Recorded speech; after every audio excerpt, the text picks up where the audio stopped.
Chapter 7: The Slimy Soccer Monster. There were lots of things in Charlie's life that he enjoyed. He liked making wacky and wild inventions. He loved joking around with his friends. Charlie also enjoyed spending his allowance on comics and collectible cards. But there was one thing Charlie really disliked: soccer. He found it muddy, tiring, and just not fun. The last time he kicked the ball, Charlie had misjudged his swing. He dug up some of the turf instead. The groundskeeper wasn't happy about that. When he was defending the goal, he panicked. As the ball flew toward him, he dove the wrong way. Charlie whacked his nose on the goalpost. Ouch! Yep, soccer wasn't for Charlie. But there was a problem. His friends, especially Sid, were obsessed with it. Sid got a new red ball for his birthday. He insisted on playing with it every single recess. Charlie didn't want to join in, but he was bored of sitting on the sidelines and reading his comics.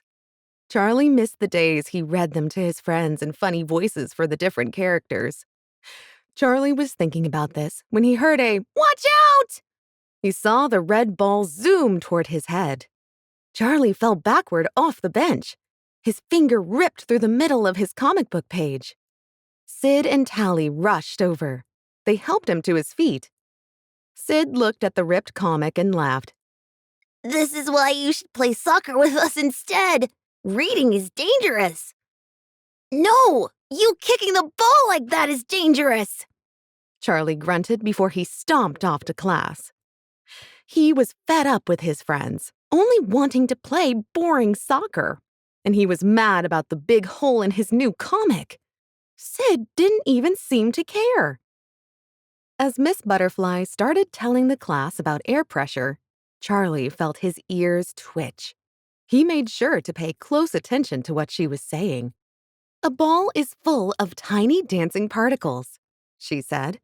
"The more air particles you add, the more they jiggle off the sides of the ball and bump around. This pushing force is what makes your beach and volleyball so bouncy." Charlie grinned to himself. This gave him an idea. At the end of school, he asked Sid if he could borrow his ball to practice at home. Sid agreed. He wasn't going to actually practice soccer.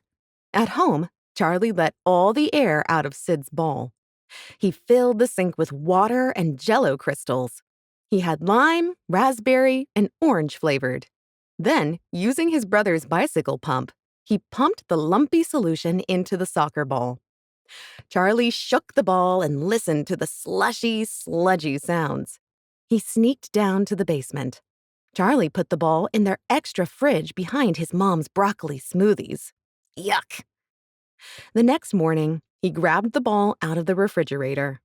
Charlie carefully placed it in his backpack. He couldn't wait for recess and the confusion on his friends' faces. Hopefully, they would realize soccer was boring.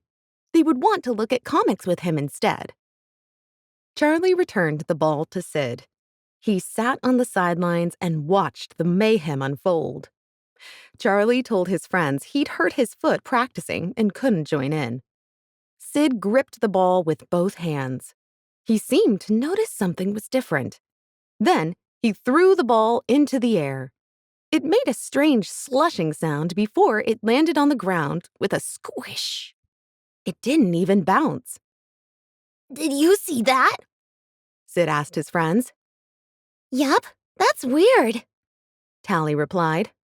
"Really weird." Monty raised an eyebrow. Charlie tried not to laugh.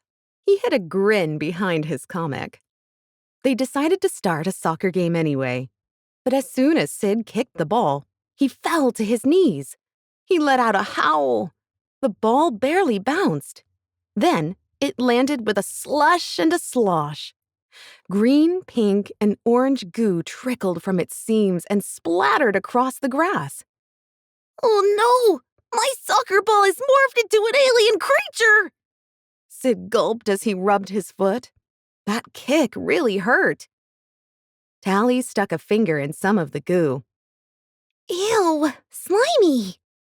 Don't touch that! It could turn you into a slime monster! Sid yelled. He stared at her in alarm. Then, pulling his sleeves over his hands, Sid carefully picked up the ball. He threw it across the field. It landed with a thud, right next to a terrified Monty. Sid waved his arms around. Tally tried to shake goo off her fingers, and a trembling Monty stood still as a statue. He was too afraid to move in case the soccer ball ate him. Relax, Charlie said. He jumped to his feet and walked over to the ball. It's just Jell-O. Lime, strawberry, and orange flavored. Pretty funny, right? Sid shook his head. No, it isn't funny. You've ruined my favorite ball. Suddenly, Charlie didn't find it so funny anymore. Okay, I'm sorry, but you made me rip my favorite comic. You just laughed, he replied. As Charlie walked off, he felt bad about what he'd done. He decided to try and fix it.